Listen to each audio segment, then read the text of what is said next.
Aí, que maravilha. Vamos lá. Rodolfo Pamplona, Este que vos das fala, horas da sua Matra. disposição. Para mim é uma Saudações. honra, uma satisfação, um privilégio poder dialogar contigo, um colega muito querido, muito qualificado e dar ainda com a oportunidade de eventualmente esclarecer dúvidas dos nossos excelentes colegas do TRT da Quinta Região. O TRT que faz parte da minha vida, estou já no tribunal há 28 anos. Daqui a Hoje é daqui a 7 dias eu farei 48 anos de idade e desses 48 anos, 28 foram dentro do TRT da Quinta Região, 25 como juiz. Para mim é Uma uma boa parte da honra. vida. Né? Uma É, boa parte da vida. na verdade, tudo que sou eu devo ao TRT da Quinta Região. Então, para mim, estar aqui é o exercício de servir. Quem não vive para servir, não serve para viver. Essa é a máxima de Gandhi que incorporei na minha vida. E estou Com aqui à sua toda disposição, certeza, meu meu amigo, amigo. para bater um papo. Estamos já com o auditório, várias pessoas chegando, né? Inclusive nossa presidente Cecília Pontes entrou também aí. Nosso colega Oswaldo, da época do Social, que é seu amigo também. Que Oh, sim, maravilha. Oswaldo foi meu Oswaldo colega Cordeiro. na Dorilândia, foi meu primeiro amigo, mesmo assim, estou falando literalmente da prontidão, que era o nome daquela época. E um beijo Mas a aqui à nossa presidente Cecília também, que eu estou vendo aqui. Olha. Então, boa noite a todos presentes já no auditório, né? As pessoas chegando ainda. Boa noite ao nosso professor, colega, juiz Rodolfo Pamplona Filho, né? Eu gostaria de agradecer formalmente em nome da Matra 5, nossa presidente Cecília está aí presente, também pela Escola Associativa em Matra 5, nossa diretora Silvia Teixeira, né? Nossa amiga Silvia Teixeira. A sua presença, Rodolfo, e a sua disponibilidade, sei que a sua agenda é muito concorrida, né? Que foi um sacrifício, né, estar aqui hoje para você, eu sei disso. E agradecer também a todo esse auditório que está nos prestigiando e vai nos prestigiar ao longo da live. Como você sabe, você é associado da Matra 5, né? Acho que a nossa primeira live com associado, isso é um marco, né, histórico nesse período pandêmico. Não, teve o ministro Cláudio Brandão. Teve o ministro Cláudio Brandão. Então, é a segunda live com associado.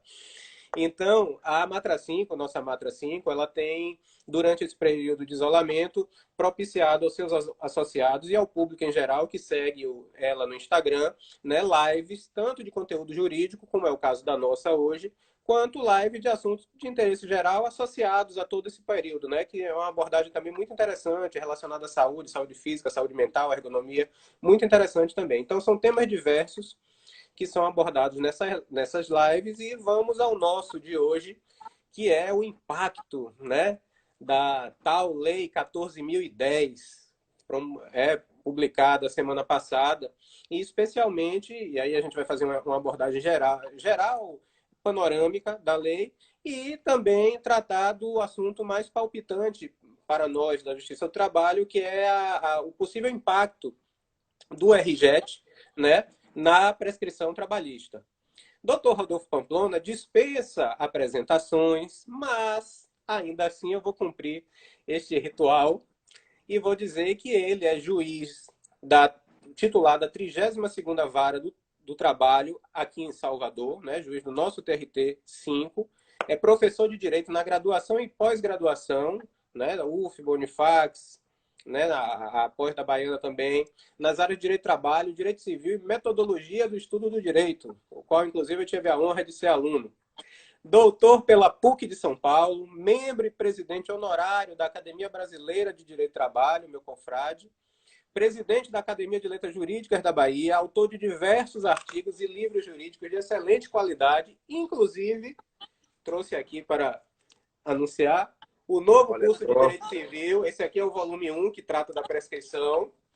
E exato. também o Tratado de Prescrição Trabalhista. Tudo que se quer saber sobre prescrição trabalhista está aqui nesse volume, escrito a quatro mãos com o nosso professor Leandro Fernandes, né? E o primeiro com o Pablo Stouzer. E, acima de tudo, o Rodolfo é associado da Matra 5, que também integra o seu currículo, digamos assim. Nossa live né? Eu sei que você é o rei das lives, então está plenamente ciente disso. Tem a duração de... A Angélica chegou aí também, nossa ex-presidente da Matracim. A Angélica que faz, inclusive, aniversário no mesmo dia que eu, entende? Eu fiquei dizendo Exatamente, que a gente é colega de vez. bem lembrado. E a nossa live tem a duração, né, de 60 minutos, que é o tempo regulamentar do Instagram. Então a gente vai tentar ser bem disciplinado com o tempo para evitar um corte desagradável no futuro. É. Mas, Rodolfo, em 12 de junho, só para contextualizar um pouco a nossa live, em 12 de junho é publicado, então, a Lei 14.010, decorrente daquele PL 1179 de 2020, né, do senador Anastasia, que inclusive foi fruto de uma série de estudos de uma comissão de especialistas montada para isso, né, e estabeleceu o chamado RJET, né, que vem sendo chamado RJET, que é o Regime Jurídico Emergencial e Transitório das Relações Jurídicas de Direito Privado no período da pandemia do coronavírus. Né? Ela está respaldada, a gente sabe, em parte na legislação internacional, né? Especificamente alemã. É uma lei que não altera as demais leis vigentes, mas cria, no ambiente pandêmico, regras transitórias, né? Que podem, eventualmente, até suspender temporariamente a aplicação de alguns dispositivos. Então, nesse contexto, Rodolfo, é que eu faço a primeira indagação da nossa tarde. Considerando os aspectos gerais do RJET, ainda que a gente faça o desconto dos vetos promovidos pelo senhor presidente da República, né? Alguns vetos importantes, inclusive, de temas importantes. Essa norma, ela cumpre a sua finalidade? Bem, abstrair da questão dos vetos, que a gente deixa para conversar em outro momento, é preciso dizer que nós precisávamos, sim, de um texto positivado.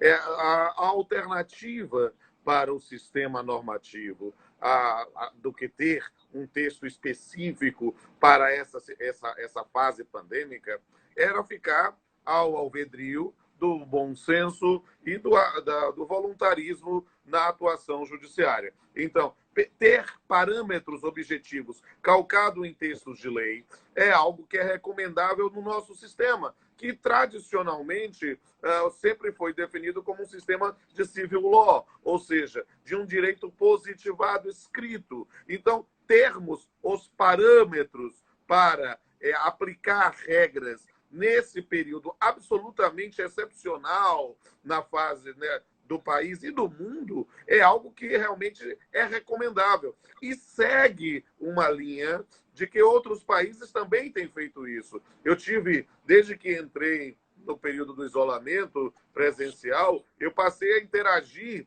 com todo mundo que eu pude fazer isso, né? E conversei, inclusive, com colegas sobre o direito português, o direito espanhol, o direito alemão. Conversei até sobre o Timor-Leste, né, para pensar em perspectivas mais amplas. E aí, o que é que a gente precisa entender? Que nessas circunstâncias, efetivamente, ter um sistema com parâmetros que possam ser utilizados pelos aplicadores do direito, pensando em relações jurídicas de direito material, pensando especificamente na relação de emprego, pensando especificamente nas relações contratuais como um todo, é algo recomendável, né? Isso traz um mínimo de estabilidade e segurança jurídica que se quer em um momento em que normalmente já estamos tensos, já estamos com uma apreensão em relação ao futuro. Então, a pergunta é: ter um regime jurídico emergencial e transitório, ter uma norma temporária para essa situação, é uma boa iniciativa? Sim, tem o meu aplauso. Sim. E antes de tudo, como você bem falou, ela traduz um valor maior da nossa Constituição Federal e que inclusive nem consta como um princípio expresso, né? Que é o da segurança jurídica. Ela tende a estabilizar as relações jurídicas de direito privado a partir de uma ponderação de interesses, né? E o legislador faz determinadas escolhas ali para resguardar a segurança jurídica. Então, eu estou plenamente, né, de acordo com essa afirmação, Rodolfo. Eu acho que o caminho é esse realmente. Mas falando ainda desses aspectos não relacionados à prescrição trabalhista, né, dentro dessa abordagem introdutória, eu pensei em destacar essa questão das assembleias virtuais, né? Pois Por exemplo, em relação às pessoas jurídicas de direito privado, o artigo 5º do RJET, ele prevê que a Assembleia Geral, né, pode ser realizada por meios eletrônicos, independentemente de previsão nos autos constitutivos da pessoa jurídica. sim. E também, mais adiante, né, no artigo 12, já tratando dos condomínios edilícios, diz também a mesma coisa, que a Assembleia Condominial pode ser realizada em caráter emergencial pelos meios virtuais, ou seja, ela valida os meios virtuais, né? Alguns dizem, inclusive, que nesse particular é uma lei interpretativa, digamos assim. Então, vem aqui a minha pergunta. Aí eu volto para a nossa medida provisória 936, que foi, inclusive, aprovada, né, ontem pelo Senado, sendo decotados todos os jabutis jurídicos que faziam introdução na CLT, uma grande vitória Sim, nesse uma particular. vitória. Né? Mas a nossa medida provisória 936, no seu artigo 17, inciso 2º, ela destaca a possibilidade da utilização dos meios eletrônicos para convocação, deliberação, decisão, formalização e publicidade das normas coletivas. E isso foi uma questão de centro naquela discussão do Supremo Tribunal Federal sobre a inconstitucionalidade dessa medida provisória e também da 927, né? A dificuldade que os sindicatos teriam de agilizar uma norma coletiva em tão pouco tempo. Então, posto isso, posto o contexto do RJET e essa questão associada da medida provisória 936, você entende, na sua experiência, que, como professor de Direito Civil, inclusive Direito do Trabalho, né? Aí a interseção está ótima para essa Sim. pergunta. A possibilidade dessas assembleias virtuais, agora respaldadas pelo RJET, incrementam as ferramentas para a reinvenção das práticas sindicais nesse momento? Eu acho que é uma excelente pergunta. E nesse ponto, eu não tenho a menor dúvida em responder positivamente. Na verdade, o que é que nós vamos ter com esse período? A pandemia é um momento também de reflexão e de redirecionamento para a construção de uma nova realidade. Nós estamos dizendo já comumente que nós não vamos voltar ao normal, porque nós vamos construir juntos um novo normal. E esse novo normal ninguém sabe como será, né? Apenas sabemos, como o Lu Santos e Nelson Mota, de que nada do que foi será, de novo do jeito que já foi um dia, tudo passa, tudo sempre passará, e a vida vem em ondas como um mar. E é neste mar de inovações que nós temos que compreender. Por quê? Porque me permita ampliar ainda essa questão para Sim, dizer claro. que, na verdade, esta norma é uma norma que é temporária, que ela tem uma aplicação limitada no tempo, mas as iniciativas que estamos vendo no período da pandemia vão fatalmente se tornar novas práticas nesse novo normal. E o que eu quero dizer é que essa situação do artigo 5º da Lei 14.010 é, na verdade, algo extremamente importante para esse momento em que o chavão bordão fica em casa. O chavão bordão permaneça recluído. Por quê? Porque já saímos da fase em que a doença, a virose, não tinha rosto, para já estar dentro de nossas casas, dentro das pessoas próximas a nós, já infectadas, e às vezes já entubadas, e às vezes algumas já vindo a óbito. Então, na verdade, o inimigo invisível e silencioso já tomou parte de pessoas que nós já conhecemos. E isso é um sinal importante para quê? Para que uma norma temporária estimule para que essas circunstâncias que gerariam uma aglomeração sejam realizadas pela via virtual. Então, eu não tenho a menor sombra pálida de dúvida que para todas as 3 modalidades originalmente previstas, digo mais, para 6, porque 3 foram constituídas posteriormente, quando se fala das organizações religiosas, partidos políticos e também da ERELI, né? Nós temos que buscar esse caminho para poder realizar essas assembleias, essas comunicações também pela via virtual. E neste ponto, agora tornada regra para as pessoas jurídicas de direito privado como um todo, muito daquilo que foi colocado como argumento obter dictum no julgamento de 6363, cai por terra. É preciso ver que justamente agora passa a ser uma nova regra, né, pelo menos para o período da pandemia, esse tipo de comunicação virtual.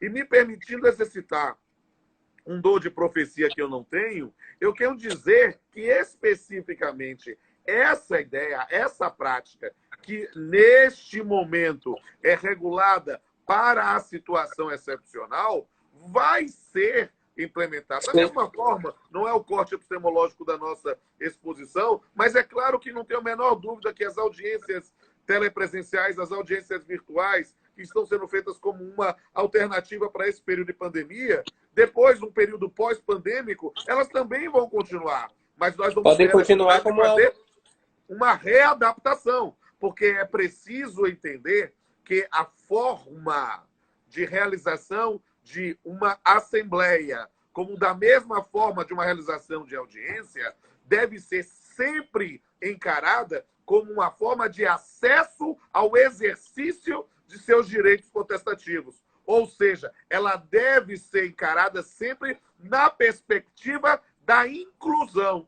E aí, trazendo um adjetivo para essa expressão, nós precisamos entender que, para o período pós-pandemia, o tema da inclusão digital vai ser relevantíssimo para que essa norma, que é temporária, possa ser estabelecida como regra aplicável mesmo no período pós-pandêmico. Me permita dar um exemplo do meu dia a dia, né, da minha vivência.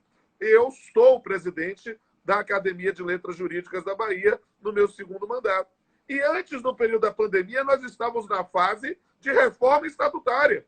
E eu tinha marcado uma assembleia para o dia 30 de março, né?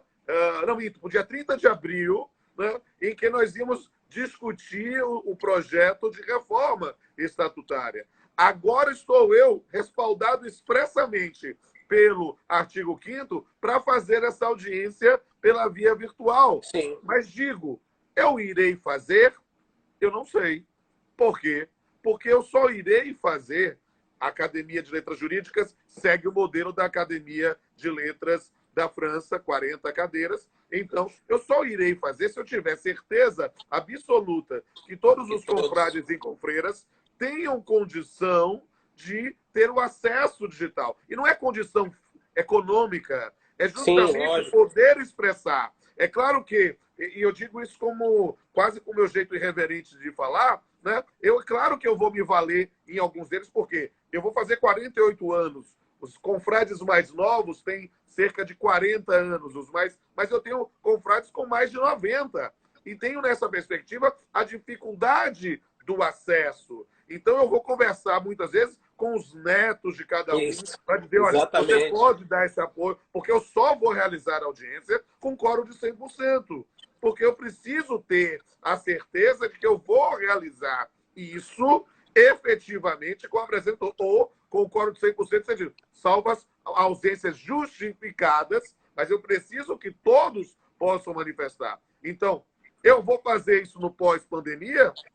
No pós-pandemia, eu poderia me fazer se eu garantir 100%, porque aí eu faço a lógica do comparecimento presencial. Então, é realmente a ideia do cuidado de ourives com toda a regra de direito privado que precisa ser lapidada para a sua aplicação.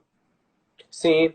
E eu acho que o ponto central que unifica toda essa discussão, tanto das assembleias virtuais, como das assembleias condominiais, como a audiência por videoconferência, é a questão de você validar a presença virtual como equivalente à presença física, e isso já está sendo validado pela lei, mas, ao mesmo tempo, é você garantir uma política pública, e aí eu digo de todo o Estado brasileiro, de inclusão digital. Porque hoje, como está, infelizmente, a gente sabe que mais da metade da população não tem acesso a uma banda larga com mais de 8 MB, então não tem condição de fazer.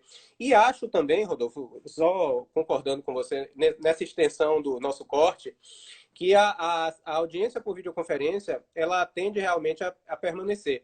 Talvez até como uma alternativa quando haja uma confluência de interesses das partes e, óbvio, as condições práticas e técnicas para a sua realização. Mas eu acho também que a gente vai sair dessa pandemia com um novo olhar sobre o acesso ao mundo digital e ao mundo virtual, né? Espero que sejamos melhores nesse particular. Não, e com a superação de preconceitos, Guilherme. Nós não somos. Quando eu comecei como juiz com 23 anos, eu era um menino prodígio. Agora eu sou, no máximo, um coroa simpático. E eu preciso dizer que quando eu comecei tão cedo, eu ouvi de colegas nossos da magistratura que achavam um absurdo eu querer fazer tudo no computador, porque eles faziam votos ainda à mão. E naquele momento, eu ainda jovem, com 23, 25, 28 anos, eu ouvi aquilo calado por um temor reverencial. Agora, já mais um coroa, a única resposta que eu posso dizer é que os dinossauros serão extintos. Então, é preciso compreender que talvez a pandemia seja, neste campo, um meteoro que vem. Mas ele vem para ser aplicado numa perspectiva ampla de acesso à jurisdição, de acesso à cidadania, em que todos possam exercitar. Então, a superar preconceitos deve ser a base para lidar com o novo. Por quê? Porque se o indivíduo se apega a seus preconceitos, ele fica somente na sua zona de conforto. E aí é simplesmente dizer o que eu chamo de nostalgia de legislação revogada ou saudade de doutrina superada. É muito mais fácil fazer a coisa no modelo ou no formato ou do jeito que se aprendeu no passado, quando, na verdade, a forma correta é perceber que há uma dinâmica no mundo e a gente não pode ficar fechado para aprender. Enquanto ainda estamos abertos a aprender, a gente está sempre se renovando. Com toda certeza. Mas chegamos, então, ao nosso... ao fundo do nosso corte, digamos assim. Sim. A questão da prescrição trabalhista propriamente dita, né? Nossa prescrição, né, todos sabem, está prevista na Constituição Federal, no inciso 29 do artigo 7º, e é algo, Rodolfo, que particularmente sempre me intrigou. Como é que uma norma que tratava de prescrição podia ser considerada pelo caput como um direito do credor, né? Porque, na verdade, o trabalhador é o credor. Então, como uma prescrição pode ser direito do credor? Até que eu percebi que, na verdade, não é propriamente o direito a uma prescrição, mas o direito a que o legislador infraconstitucional não estabeleça leis que com prazos menores que o de 2 anos para bienal e que o de 5 anos para quinquenal. Mas essa era apenas um parêntese dentro dessa questão. Bom, reconhecemos a prescrição como a perda da pretensão. Posso fazer uma observação sobre esse parêntese? Porque é muito interessante a gente explicar, porque para compreender que, de fato, a linha do seu raciocínio é perfeita. É para compreender o artigo 7º, como o ministro Maurício Godinho Delgado gosta tanto de falar, como um patamar civilizatório mínimo. E para garantir mesmo uma perspectiva de que não se pode ter um prazo prescricional menor do que aquele. E dentro dessa linha, é preciso compreender que em 5 de outubro de 88, momento em que veio a Constituição, na verdade, a prescrição trabalhista até aquele momento era da redação original do artigo 11 da CLT, que era de 2 anos. A prescrição de 5, às vezes eu vejo como, às vezes, essa matéria é mal ensinada na graduação, né? Porque as pessoas ficam dizendo que a prescrição de 5 foi criada pela Constituição. Não, a Constituição ampliou a prescrição de 2 para 5. O que ela inovou foi na aplicação para o trabalhador urbano do mesmo prazo de 2 anos do trabalhador rural. Ou seja, na verdade, ele estendeu um prazo prescricional que era previsto só e somente só, com um desacordo diferenciado, que é da extinção, né? E as pessoas, às vezes, naquele afã de ensinar rápido, quer dizer, não, esse prazo parece decadência. Não, não é decadência, é prescrição, porque é simplesmente um desacordo diferenciado da data da extinção, mas aquele mesmo prazo tradicional, que seria hoje uma aplicação do artigo 189 do Código Civil, violado o direito, nasce por autor a pretensão, o prazo era de 2 e passou a ser de 5. Tanto que houve a consolidação, e aí que é a questão interessante para pensar no respeito à situação jurídica consolidada, que estabeleceu-se o prazo de 5 em 88, mas se ressalvou a prescrição consumada 2 anos Sim, antes, ou seja, 5 de outubro de 86. Mas siga aí. exatamente. Então, dentro dessa perspectiva, veio o RJET e tratou da questão da prescrição em um ponto específico, que ele se refere como prescrição e decadência, e também mais adiante. Ou seja, no artigo 3º, ele diz: os prazos prescricionais consideram-se impedidos ou suspensos, conforme o caso, a partir da entrada em vigor desta lei, ou seja, dia 12 de junho, até 30 de outubro.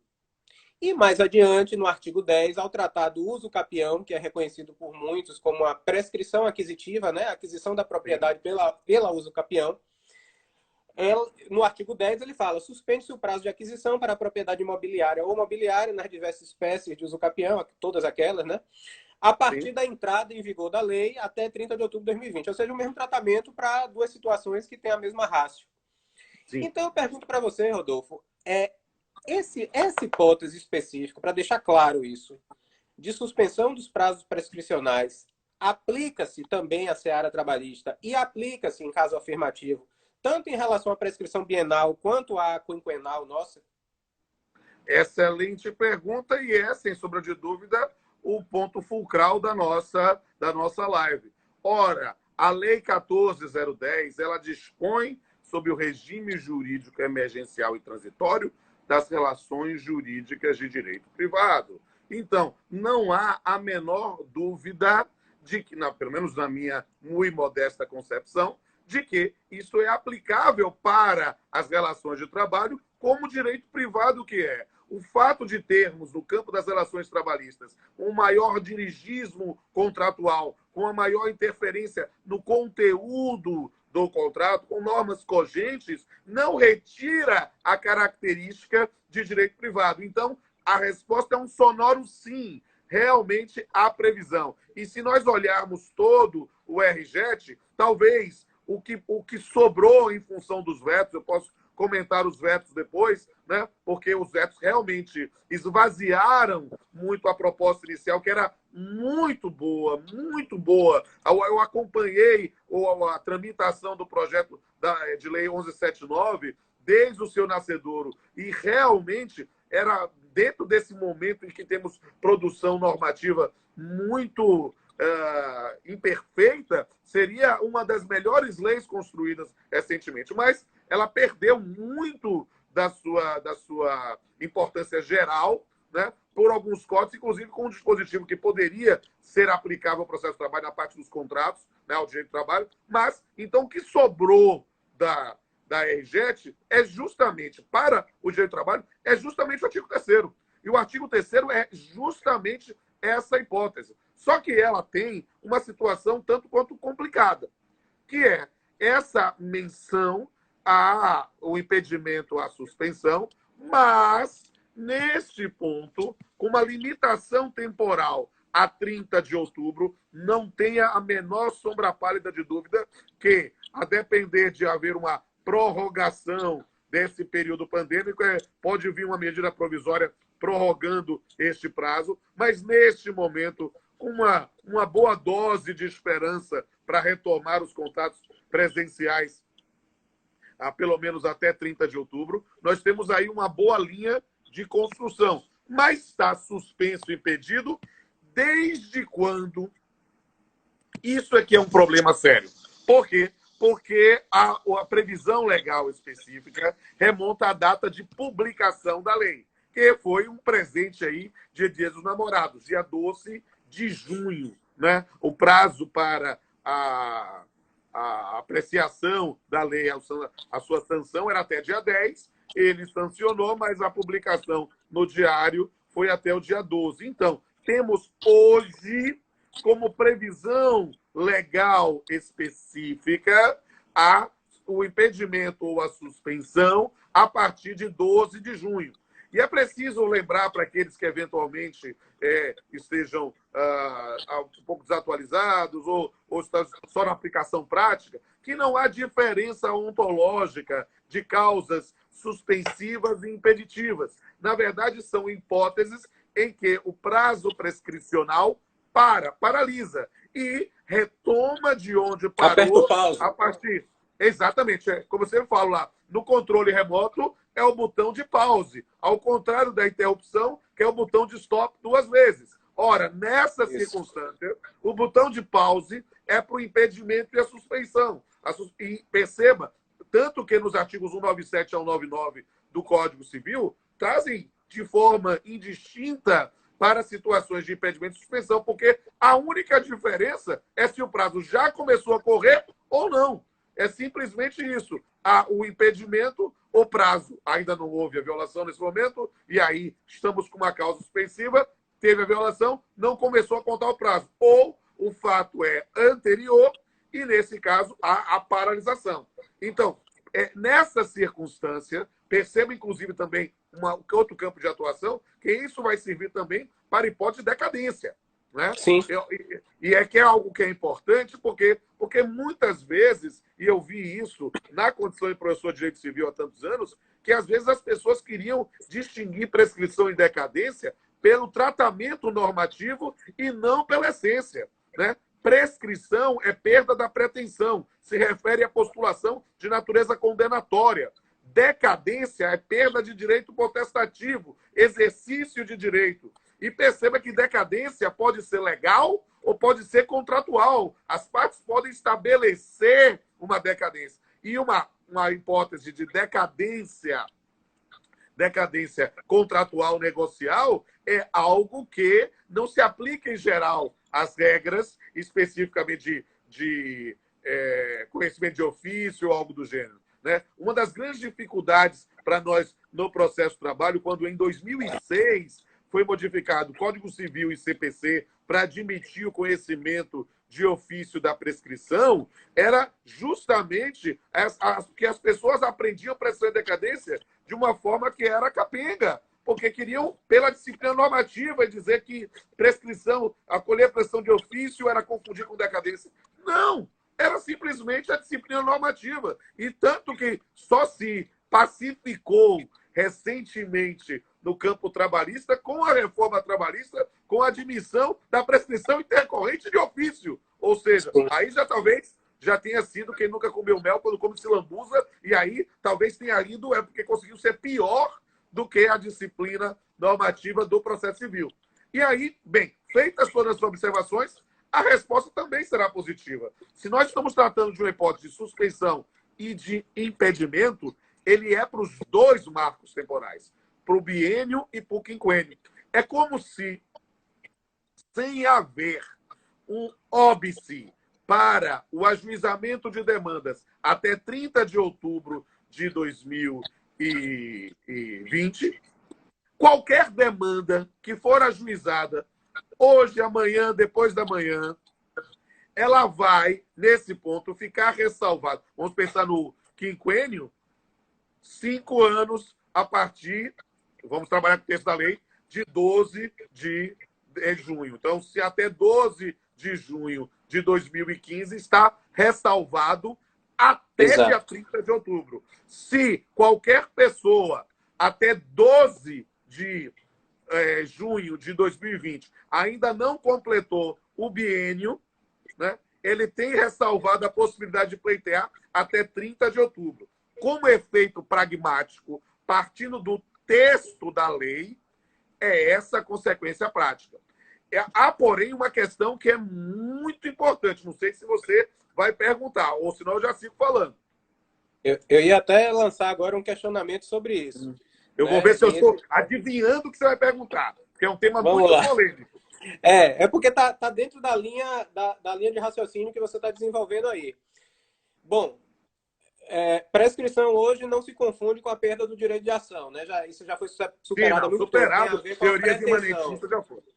Exatamente, a perda da pretensão, que é esse direito subjetivo de exigir coercitivamente um determinado direito.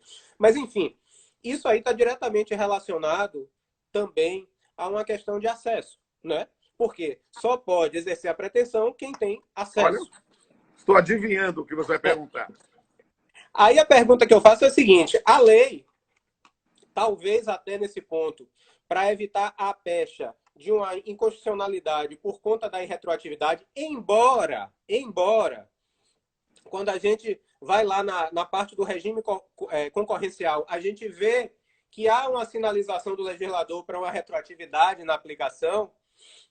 Ela diz o seguinte: a suspensão ocorre a partir da vigência da lei, 12 de junho. Mas, e o período entre o decreto número 6, tá? E 11 de junho?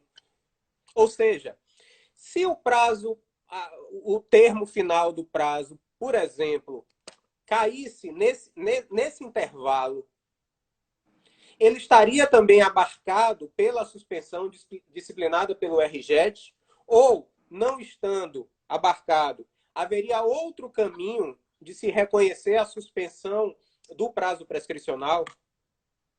É isso, é essa nova exatamente o que eu achei que você ia perguntar. E é, sem sombra de dúvida, sim, o grau de aprofundamento que a lei exige. E aí, o que a gente precisa entender? Eu vou, literalmente, linkar com lá a primeira pergunta. Nós precisávamos de um parâmetro objetivo para ter nesse período de pandemia. Sim, ter o RJET é alguma coisa muito importante. Eu afirmei antes e retorno à afirmação. Mas era imprescindível? Não. Não é que fosse imprescindível. O sistema normativo, até então existente, englobando não somente a legislação, mas toda a construção doutrinária, poderia trazer isso, mas isso geraria incertezas e geraria aplicações em função de compreensões, de entendimentos. Mas a gente não pode fechar os olhos a uma construção de um princípio, eu diria mais, uma teoria muito importante para a prescrição trabalhista. É uma teoria que não é nova, é uma teoria romana, que nós precisamos sempre lembrar. É a teoria contra non valente agere, non corret prescriptio. O que é isso?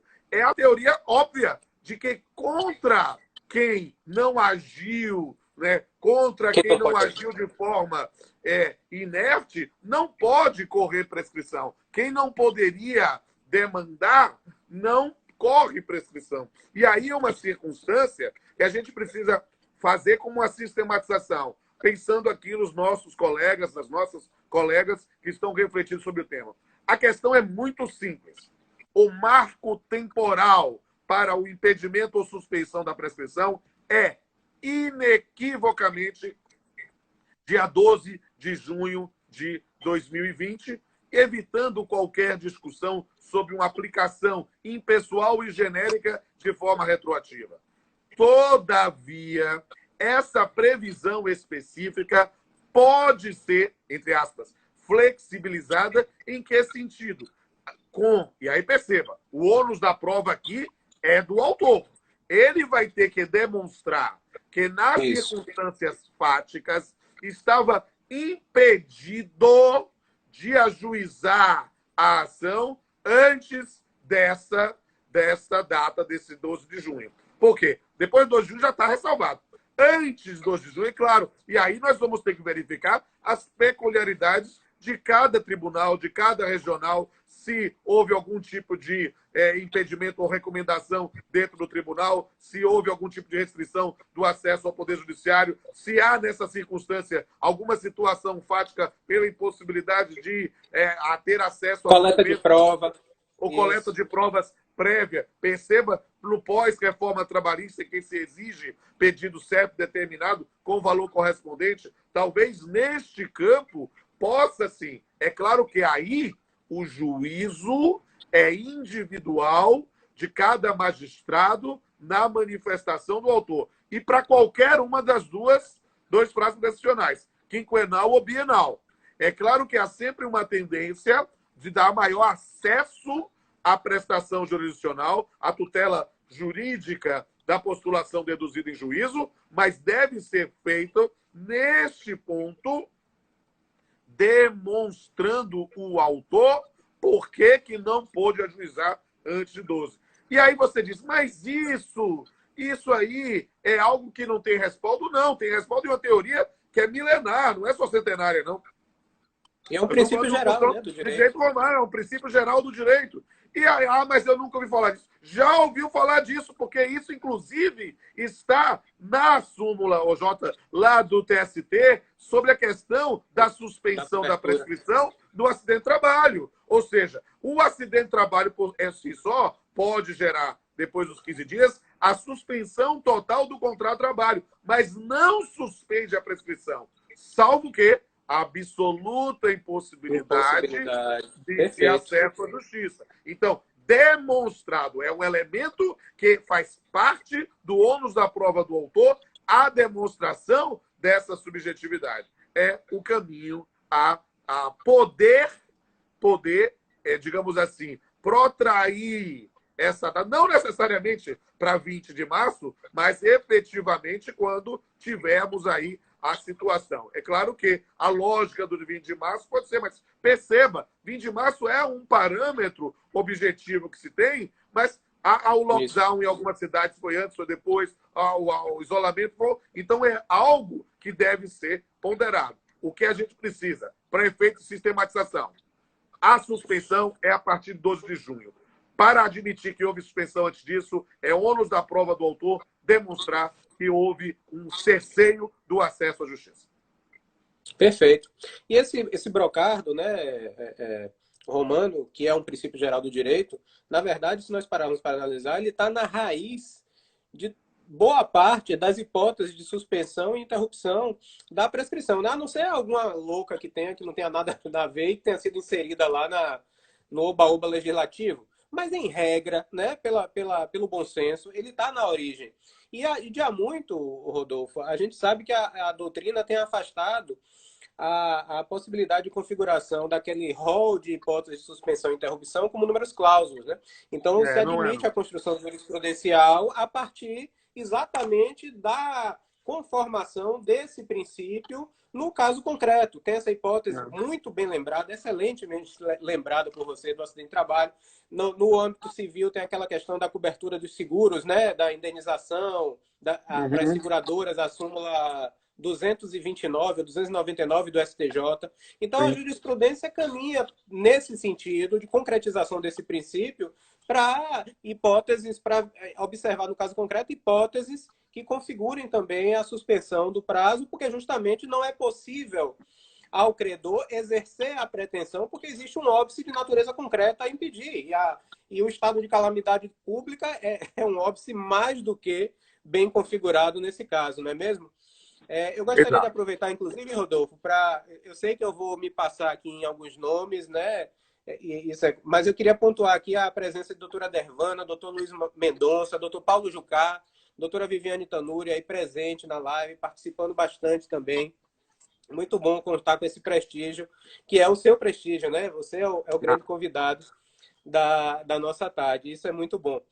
Rodolfo, para a gente encerrar, né? Você disse que poderia comentar ainda, nós temos alguns minutos restantes, embora o tempo esteja passando muito rápido, é verdade, mas eu queria que você comentasse ainda essa questão dos vetos, né? Se há, o que é que houve de prejuízo, o que é que poderia ter avançado mais a partir do RJET e que foi ceifado aí, em princípio, né, por esses vetos do presidente da República. Eu posso lhe dizer que, no momento em que a produção legislativa brasileira tem sido tão mal feita, o projeto de lei 1179 tinha um rigor científico diferente da maior parte da produção normativa que tivemos recentemente. E, com os vetos feitos pelo senhor presidente da República, nós acabamos tendo, por aspectos específicos, não vou dizer uma desfiguração do projeto originário, mas também uma perda de oportunidade, uma perda de uma chance. Eu lembro certa vez, quando eu fiz um artigo sobre os vetos da lei do rito sumaríssimo, eu, na minha irreverência, escrevi um artigo chamado Como Perder uma Oportunidade de Ficar Calado, né? Analisando vetos. E aqui, talvez eu tenha vontade de escrever alguma coisa semelhante. Por quê? Porque o veto do artigo 4º, calcado numa noção de... É claro que é a questão das restrições à realização de assembleias. Foi uma matéria que já estava na MP 931, mas era perfeitamente compatível. O veto ao artigo 6º e 7º, que seria muito importante para firmar aspectos, evitar um abuso de discussões de aplicação retroativa sobre a questão de revisão contratual, algo do gênero, poderia ser mantido.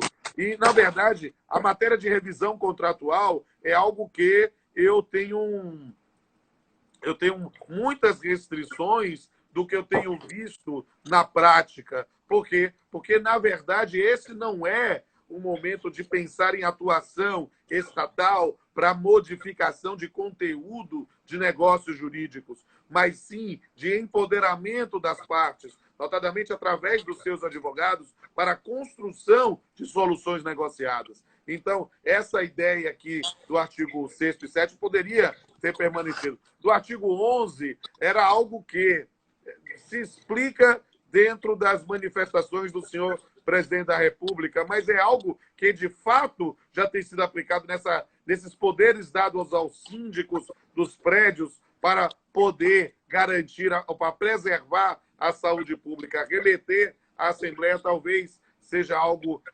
extremamente demorado. Em relação à concessão de liminares, a vedação de concessão de liminar, é preciso entender que as pessoas compreendam que liminar, teoricamente, não é substantivo, é adjetivo. Se refere, na verdade, a uma situação de uma decisão sem ouvida na parte contrária. Não é que acabaria despejo, é evitar uma decisão unilateral no momento em que o chavão fica em casa. Ou seja, a ideia é para cobrar, faça uma sem-jude, bloqueie as contas. E aí, sim, se não há pagamento, faça-se o despejo. Mas não tire a pessoa de casa, né? E imediatamente, sem garantir no contraditório, parece-nos que houve aqui algum tipo de restrição. E há outros elementos também aqui, no campo da liberdade econômica, que se vai se discutir principalmente com os entregadores de aplicativos, em que houve talvez uma perspectiva humanitária, já que as pessoas só lembram dos heróis da frente de batalha da parte da arte de medicina, dos médicos, dos enfermeiros, dos auxiliares de enfermagem, mas esquecem muito desses, eu não sei se eu chamo de heróis, ou desses seres humanos super explorados que estão nos servindo nesses momentos em que não podemos sair, entende? Então, ver nesse ponto algum tipo de retribuição mais digna, talvez fosse o caminho. Por quê? Porque ter a lei nesse ponto é a aplicação da regra, que no confronto entre o forte e o fraco, a liberdade escraviza e a lei liberta. Ou seja, era justamente não remeter uma autonomia nesse ponto, porque não haveria paridade. Então, há realmente vários outros aspectos. Mas dizer que foi desfigurada a lei, aí é pura retórica. Ela poderia ser melhor, mas ela realmente atende, dentro dos limites do que foi pactuado, as finalidades a que se propôs. Eu vi agora há pouco a presença, né, que ela já está aqui há mais tempo, com certeza, da nossa diretora da Ematra, Silvia Teixeira, do Vale, também do nosso colega Anderson Rico, ambos diretores da Matra 5. E Silvia propôs aqui uma pergunta, uma grande provocação, que eu acho que, inclusive, rende muito tempo. A presbiopia já está me tomando, eu já não consigo mais enxergar. Então, lê aí para mim. Pois é. Mas, em princípio, Rodolfo, inicialmente eu vou agradecer a sua presença, a sua disponibilidade novamente. Vou agradecer a todo o auditório por estar prestigiando a você, a Matra 5, a todos nós. Acho que foi uma discussão muito rica. É um assunto polêmico, é um assunto que vai render ainda muito pano para manga. E eu acho que esses subsídios que você trouxe hoje para todos nós vão ajudar, com certeza, a dirimir várias questões que estão por vir. Mas eu vou à pergunta de Silvia, uma grande provocação. Ela pergunta o seguinte: se não há proteção ainda contra a despedida arbitrária, se não é reconhecida essa proteção, né, contra a despedida arbitrária, como aceitar a prescrição no contrato de trabalho? Essa aí é uma linha do nosso amigo Souto Maior, Isso. ainda nossa amiga Graça Varela, e eu conheço muito que Silvia, eu tive a honra, o prazer e o privilégio de ser orientador dela no mestrado e ser avaliador no doutorado. Eu entendo essa, mas é uma questão de uma construção. Na verdade, isso aí seria um papo para uma outra live. A gente pode falar um bom tempo, mas se é para fazer a provocação, é que o sistema trabalhista brasileiro está todo errado. Né? O sistema trabalhista brasileiro ele protege muito pouco. Né? Por quê? Porque, de fato, o sistema trabalhista brasileiro ele é mais caro quando ele está errado. Porque ele é caro para contratar, é caro para manter e ele não é que seja caro para despedir. Se não pagar, despede da mesma forma. Quando a lógica de um sistema é que ele fosse barato para contratar, um pouco menos barato para manter, mas muito caro para despedir. Nós construímos um sistema normativo que, na prática, só cria penduricalhos, ou seja, que aumenta a folha de pagamento, quando, na verdade, deveria trazer efetiva proteção. Dentro da linha da Convenção 58, com a proteção ao posto de trabalho, dentro de uma linha especificamente que valorizasse o trabalho humano, que desonerasse a folha de pagamento, isso é que é uma jabuticaba. Imaginar um sistema como o brasileiro que a folha de pagamento é hipótese de incidência tributária, é fato gerador de tributo, é a negação de um sistema que gostaria efetivamente de contratar mais. Então, na verdade, é uma grande provocação. E aí eu posso responder simplesmente tecnicamente, dizer, não, o sistema reconhece a prescrição, na própria Constituição tem de se aplicar. Mas, sem sombra de dúvida, é uma provocação maravilhosa. E mais do que essa provocação maravilhosa, me permita responder o início aí da sua manifestação. Dizer que participar de um evento da Amatra é sempre, para mim, uma honra, um prazer, um privilégio. Nos meus 25 anos como juiz, jamais recusei qualquer manifestação. Sei